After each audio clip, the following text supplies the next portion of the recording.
बिस्मिल्लाहिर्रहमानिर्रहीम। अस्सलाम वालेकुम। कैसे हैं आप सब? उम्मीद करती हूँ आप सब बिल्कुल ठीक होंगे। आज की वीडियो क्लास 7 की ऑक्सफोर्ड की प्रोग्रेसिव इंग्लिश पर है और आज मैं आपके साथ पेज नंबर 60 और 61 पर मौजूद जो हमारा ये छोटा सा एक लेसन है इसकी रीडिंग शेयर करने जा रही हूँ। तो वीडियो आपने ज़रूर एंड तक देखनी है। वीडियो अच्छी लगे तो लाइक करिएगा, चैनल को भी ज़रूर सब्सक्राइब कीजिएगा। जो हमारा ये लेसन है इसका क्या नाम है? The burning of S T. Paul Catalan.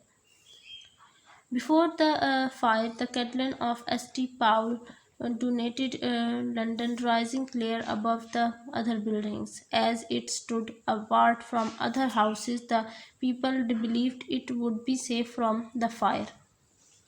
अब लंदन में एस.टी. पाउल कैटलन की जो बिल्डिंग है उसको बहुत अहमियत हासिल है। वो अहमियत इस तरह हासिल है कि वो बाकी तमाम घरों से और बिल्डिंग से बिल्कुल अलहदा है और सब समझते थे कि जो है घरों को तो आग लग सकती है लेकिन लोगों की जो चीज़ें हैं और लोग जो हैं वो सेफ़ हैं।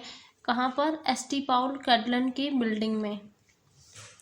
After the fire, it was rebuilt by Sir Christopher Wren and once again became one of the London's most distinguished landmark. अच्छा जी, अब वो कह रहे हैं कि जब आग बुझ चुकी थी, जब आग ख़त्म हो चुकी थी, उसके बाद जो सर क्रिस्टोफर थे उन्होंने इस बिल्डिंग को दोबारा बनाया था। दोबारा रीबिल्ड करने का मतलब होता है किसी चीज़ को दोबारा से बना देना।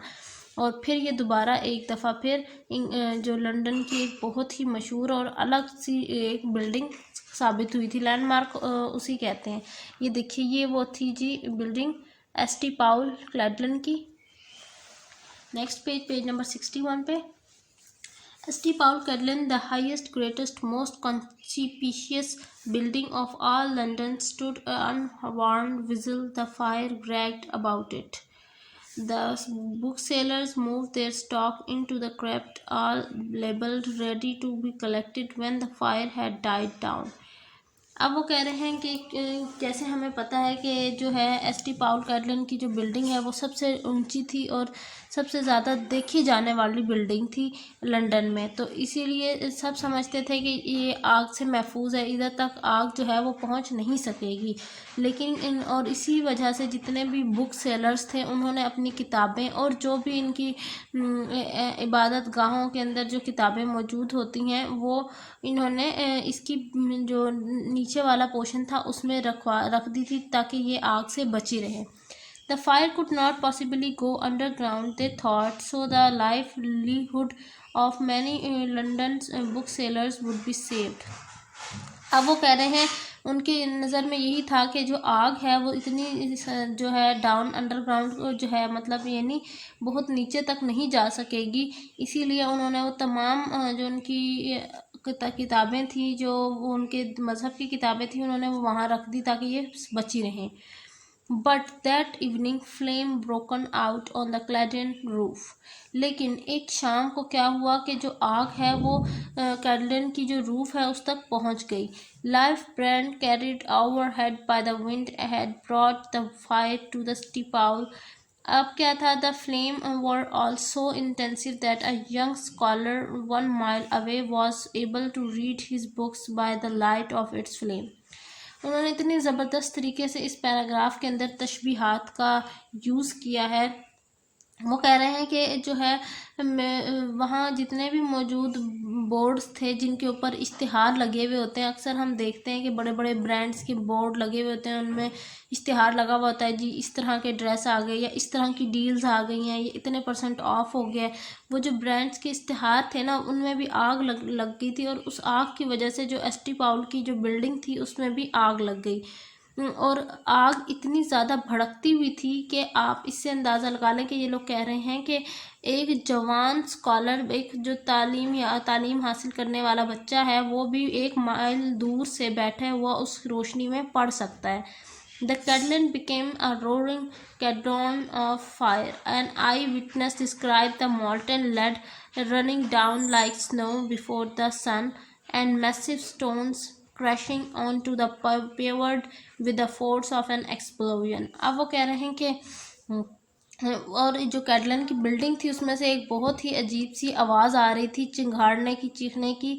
और वो किस चीज़ की आ रही थी, बेसिकली वो क्या था, वो एक बहुत बड़ा बाउल प्याला था जिसके अंदर से आग के शोले भड़क रहे थे। और ये सब कुछ जो है, ये कौन, एक वहाँ खड़ा हुआ शख्स जिसने देखा ये सब कुछ, उसने ये चीज़ें इस तरह से एक्सप्लेन की हैं। Piece of stone weighing up to 100 pounds were hurled considerable distance. The lead ran out into the streets like the steam, and the pavement glowed with a fiery redness so that neither horse or nor man could tread on them.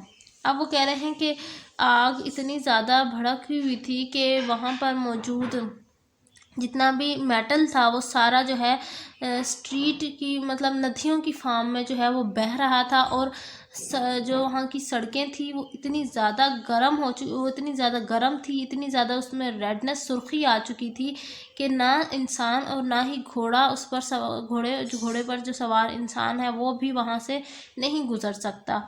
Even the gigantic bell melted, and the piece from the falling roof broken open top and their lead coffin. अब वो कह रहे हैं कि वहाँ पर मौजूद, जो अक्सर आपने देखा है जो इबादत गाहें होती हैं उनके बाहर एक बहुत बड़ा घंटी सी होती है ना, वो लटकी हुई होती है, तो वो भी पिघल चुकी थी और वो भी जो है वो ये कह लें कि आग की लिपट में आ चुकी थी। ST. Paul continued burning night and day, the box carefully sealed underground in the Clarion crypt were also burnt and continued to smolder for a week. अब वो कह रहे हैं कि जो पाउल की बिल्डिंग थी वो दिन रात जल रही थी आग में। दिन क्या, हो ना वो दिन देख रही थी ना वो रात। और यहाँ तक कि जो किताबें जो महफूज कर ली गई थी इसकी बिल्डिंग के अंडरग्राउंड में, वो भी अब जलकर राख हो चुकी थी। और एक हफ्ते तक ये सब कुछ इसी तरह चलता रहा, इसी तरह चीज़ें जलती रही। और बेटा जी ये थी मेरी आज की वीडियो, जो कि थी एक नॉन फ्रिक्शन स्टोरी पर, जो कि है जी द बर्निंग ऑफ एस.टी. पाउल क्लैटलिन। और इंशाल्लाह नेक्स्ट वीडियो में हम आपके साथ इसकी जो एक्सरसाइज है, जो कि पेज नंबर 61 और 62 पर मौजूद है, क्वेश्चन आंसर्स, वो इसके साथ शेयर करेंगे। तो मिलती हूँ नेक्स्ट वीडियो में, तब तक के लिए अपना बहुत सारा ख्याल रखिएगा, मुझे दुआ में याद रखिएगा, चैनल को ज़रूर सब्सक्राइब कर लीजिएगा। अल्लाह हाफिज़।